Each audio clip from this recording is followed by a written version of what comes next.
மறுநாள் காலை வரவேண்டிய சூரியன் கூட அவனுக்கு சுமையாதான் தெரிஞ்சது. உடைஞ்ச கடை, கவிழ்ந்த ரேக்குகள், சிதறிய பொருட்கள், அதையெல்லாம் பார்த்ததும் அவன் மனசு ஒரு நொடி குழம்பி நின்றது. சீரமைக்க பணம் எங்கிருந்து? கையில் எவ்வளவு இருக்குன்னு பார்த்தான். போதல. அறையிலும் போதல. வங்கிக்கு போகலாம், நண்பர்களை கேட்கலாம், உறவினர்களை நினைச்சான்.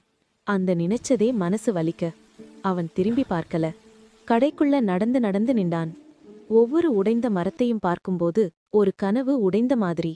இதுக்கு முடிவா இங்கதான் நிறுத்தணுமா?ன்னு மனசு கேட்டது. அந்த கேள்விக்கு அவன் பதில் சொல்லல. வெளியே போனான். ஒரு பழைய நிதி நிறுவன வாசல்.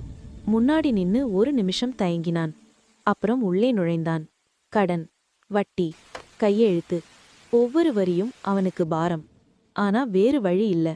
கையில் பணம் வந்ததும் நேரா கடைக்கு.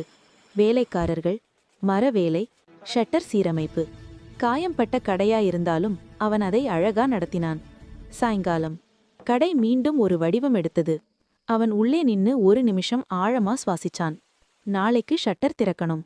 அடுத்த நாள் காலை. முன்னாடி இருந்த மாதிரி பெரிய நம்பிக்கை இல்ல.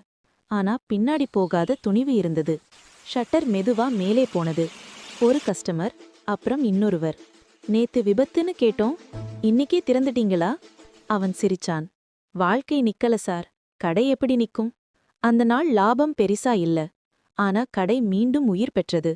அவன் கவுண்டருக்கு பின்னாடி நின்னபோது மனசுக்குள்ள ஒரே விஷயம். உடைந்ததிலிருந்து திரும்பி நிக்கத் தெரிஞ்சா அவன்தான் வாழ்க்கையை ஜெயிச்சவன்.